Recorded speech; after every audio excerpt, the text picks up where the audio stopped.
Welcome back, everyone, to the Deep Dive. This time, we're looking at something a little different. Oh, Yeah, a single chapter of the Bible, Paul's letter to Philemon. interesting. And, you might be thinking, a whole deep dive on just one letter. Yeah, what's so special about it? Well, it's like stumbling upon this really private conversation Okay, with this surprising depth. I see. We're talking about Paul, imprisoned in Rome, writing to his friend Philemon Okay. about a runaway slave named Onesimus.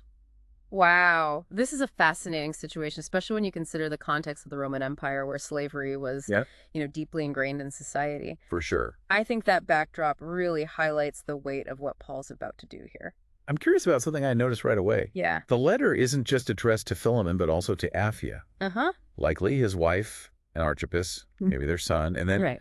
it mentions the church that meets in their house. Wow. Why address so many people? You've hit on something crucial here. Paul was a master strategist. Okay. And by including this multi-layered audience, he's not just making a personal plea to Philemon. Right. He's invoking the values of the wider Christian community. Mm. It's like he's subtly bringing public pressure Right. to bear on a very private matter. So it's like he's setting the stage. Exactly. And then he opens by praising Philemon's faith and love, Yes. specifically mentioning Philemon's love for all the saints. Right. Is there a reason he emphasized that specific detail? Absolutely. This Ah. isn't just a friendly greeting. Um. Paul is strategically reminding Philemon of his love for fellow Christians before introducing him to a new one, Onesimus, the runaway slave, who has become a believer under Paul's guidance. That's quite a setup. Yeah. It makes what Paul asks next even more interesting. Okay. He wants Philemon to take Onesimus back, not just as a slave, Wow. but as a dear brother in Christ. That must have been a radical request in the Roman world, right? Yeah. In the Roman Empire, slavery was woven into the fabric of society.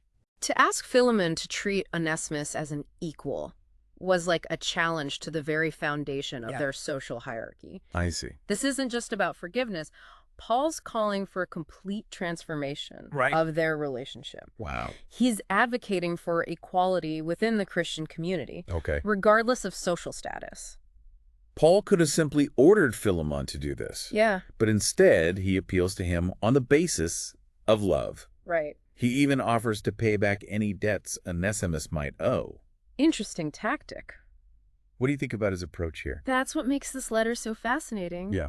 Paul is a brilliant rhetorician. Mm. He could have exerted his authority, Yeah. but instead he chooses to appeal to Philemon's sense of Christian duty and generosity. I see. And almost makes you wonder if there was any tension Oh. between Paul's authority as an apostle and this radical message of equality he's promoting. Yeah, and then there's that powerful moment where Paul writes, "You owe me your very self." What do you make of that line?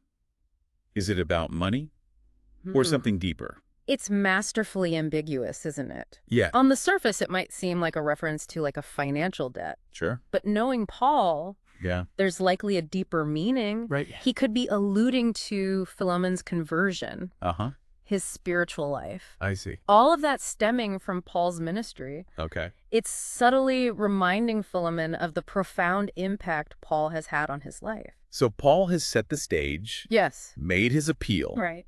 and now we come to the end. Okay. He asks Philemon to refresh my heart by welcoming Onesimus. It seems to mirror the earlier praise for Philemon refreshing the hearts of the saints, Yeah. bringing the letter full circle. That's a great observation. Thanks. It's a subtle detail that highlights the artistry of Paul's writing. I agree. This seemingly simple letter offers such a profound glimpse into the early Christian community. For sure. They were grappling with huge questions about forgiveness, social justice, Yeah, and the power of love to transcend societal norms. absolutely. Really makes you think. It does. It really strikes me how relevant this letter still feels, even though it was written like nearly 2,000 years ago. Yeah, that's the power of Philemon, right? It raises these fundamental questions about how we live out these principles, Right. of love, forgiveness, and reconciliation in our own lives. And Yeah. it makes you think, how do we navigate these relationships that are fraught with power imbalances? Yeah. Just like this dynamic between Philemon and Onesimus. Yeah, it's not an easy question to answer. It seems like Paul's approach was more about appealing to the heart Yeah. rather than laying down the law. Exactly. Yeah. He doesn't rely on brute force or legal pronouncements. Right. He appeals to Philemon's conscience and shared faith. It's a much more nuanced approach. It's certainly challenging the status quo. Yeah. Back then, slaves were considered property Right. with no rights or agency. Exactly. But Paul flips that script Yeah. by calling Onesimus a dear brother and appealing for him to be received as an equal member of the Christian community. It was a revolutionary concept. For sure. Paul is essentially saying that in Christ, the old social order is irrelevant. Right. There's this new reality where relationships are defined by love Yeah. and mutual respect, not by social standing Right. or legal codes. And he's not just talking about it. He's putting his own reputation and credibility on the line by advocating for Onesimus. Absolutely. He's risking his relationship with Philemon, a prominent member of the church, to stand up for what he believes in. It's inspiring to see that kind of courage. Yeah. It elevates this letter from like a theological treatise into a real-life story of faith and action. Right. It demonstrates that love requires courage. Yes. And sometimes standing up for what's right means challenging those in power. The personal nature of this letter makes it so compelling. I agree. I almost feel like we're right there with Paul experiencing the tension and uncertainty of this situation. I know you mean. It doesn't feel like some distant ancient text. It's the open ending that really captures my imagination. The letter doesn't tell us how Philemon responded. Right. Did he embrace Onesimus as a brother? Yeah. Did he defy social norms and welcome him back as an equal? It really makes you think about the possibilities. Exactly. It's an invitation to imagine and consider what might have happened. Yeah. But more importantly, it challenges us to examine our own hearts. Right. Are we willing to extend grace and forgiveness even when it's difficult? That's a good question. Are we willing to challenge injustice Right. and advocate for those who are marginalized? It's incredible how such a small letter can pack such a powerful punch. I know, right? It speaks to these timeless truths that are just as relevant today Yes. as they were in Paul's time. Absolutely. It's a powerful reminder that faith isn't just about beliefs, it's about action. Right. It's about living out the love and compassion of Christ Okay. in tangible ways. So if we were to connect this back to our lives, Yeah. what would you say is the main takeaway from this letter? I think it's a call to action to be agents of reconciliation, to be bridge builders. Right. In a world that's often divided. Yeah. I think we have a responsibility to speak up for those who are voiceless Right. and to challenge systems that perpetuate inequality. That's a tall order. Yeah. But looking at Philemon, it feels attainable. I agree. Even small acts of love and courage can have a ripple effect and change hearts. Yeah. Even entire communities can be transformed.